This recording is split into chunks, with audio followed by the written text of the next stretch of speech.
Foi um conflito breve, mas cuja intensidade gerou alarme e preocupação em todo o mundo. Em maio de 2021, o grupo militante islâmico Hamas e as forças de defesa de Israel travaram um confronto que durou 11 dias.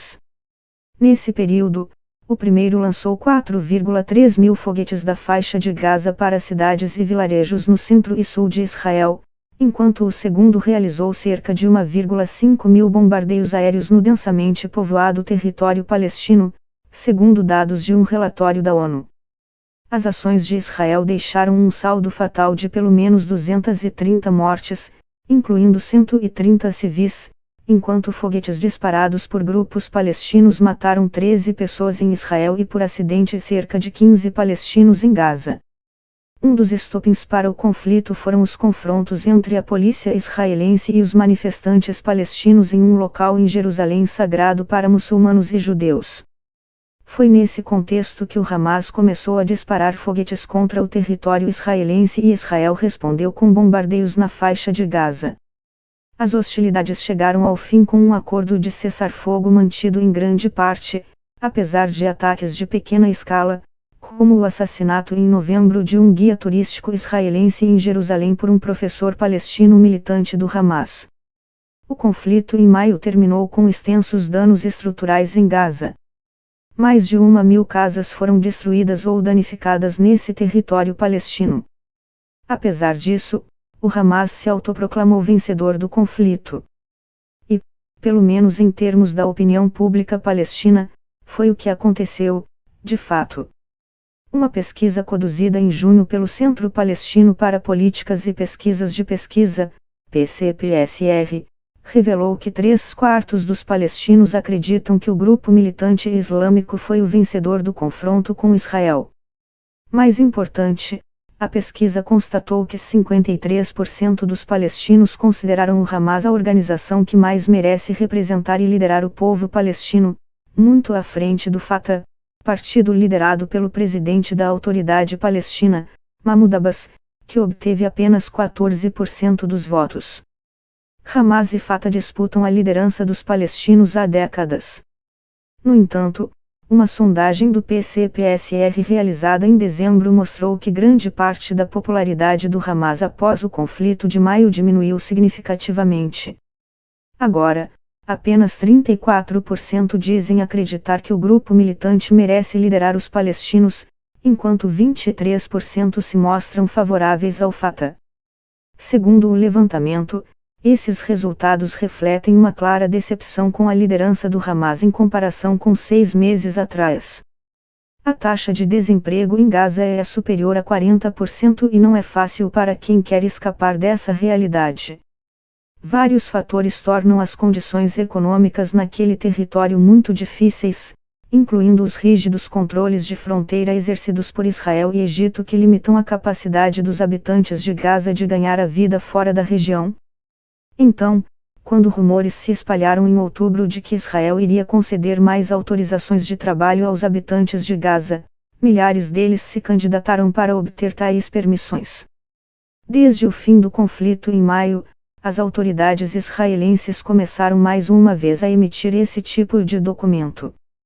Esse aumento considerou apenas questões de segurança, mas também o estado das relações com os palestinos. Em setembro, Israel anunciou que concederia até 7.000 autorizações de trabalho para habitantes de Gaza, mas em outubro anunciou que liberaria outras 3.000, elevando o total para 10.000, o maior número de permissões concedidas desde que o Hamas assumiu o controle da faixa em 2007.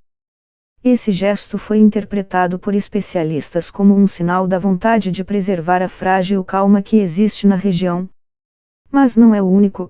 Israel também ampliou a zona de pesca em que os moradores de Gaza podem pescar, vem facilitando o escoamento das exportações locais e em novembro autorizou a reativação das transferências mensais de cerca de 30 milhões de dólares que o governo do Catar fornece ao Hamas. Em 7 de dezembro, Israel anunciou haver concluído a construção de uma barreira inteligente em torno de sua fronteira com Gaza. A estrutura, que inclui uma parede subterrânea, cercas, sensores, radares e até uma barreira marítima, foi projetada depois que na guerra de 2014, milicianos do Hamas conseguiram surpreender as tropas israelenses ao cruzar a fronteira por meio de túneis subterrâneos.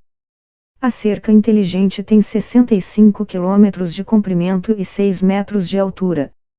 As autoridades israelenses não divulgaram a profundidade da parede subterrânea. O ministro da Defesa de Israel, Benny Gantz, comemorou a conclusão da estrutura como uma forma de privar o Hamas de um mecanismo que o grupo estava usando para atacar Israel. Os críticos do muro, no entanto, afirmam que sua construção serve apenas para confirmar o status de Gaza como a maior prisão a céu aberto do mundo. Desde o fim do conflito, Hamas e Israel mantiveram negociações indiretas que, com a mediação do Egito, permitiram que o cessar-fogo continuasse em vigor. O objetivo é conseguir uma trégua duradoura, para a qual cada lado tem suas demandas. Do lado palestino, além de amenizar as restrições à livre circulação de bens e pessoas, o principal objetivo é promover a reconstrução de Gaza, projeto que pode custar quase 500 milhões de dólares, segundo o relatório do Banco Mundial, da ONU e da União Europeia. Segundo a imprensa israelense, além das garantias de segurança, o governo daquele país está empenhado em conseguir uma troca de prisioneiros por meio da qual o Hamas libertará Vera Mengistu e Hisham al-Sayed, 2 civis com histórico de problemas mentais, e entregará os corpos dos soldados Adar Goldin e Oron Shaul, capturados e mortos por militantes palestinos em 2014. As negociações envolvem indiretamente vários países, já que potenciais doadores para a reconstrução de Gaza, incluindo Emirados Árabes Unidos, Catar ou Estados Unidos, entre outros, também estabeleceram condições para a entrega de recursos. Recentemente, o diálogo indireto entre Israel e o Hamas parece ter sido interrompido por diferenças entre as partes sobre a eventual troca de prisioneiros. No que é interpretado como um sinal de descontentamento com o ritmo das negociações, grupos militantes palestinos realizaram exercícios militares no dia 15 de dezembro. Vários meios de comunicação da região publicaram declarações atribuídas a porta-vozes do Hamas que acusam o Egito de atrasar desnecessariamente o processo de reconstrução de Gaza, visando obter maiores concessões do grupo militante.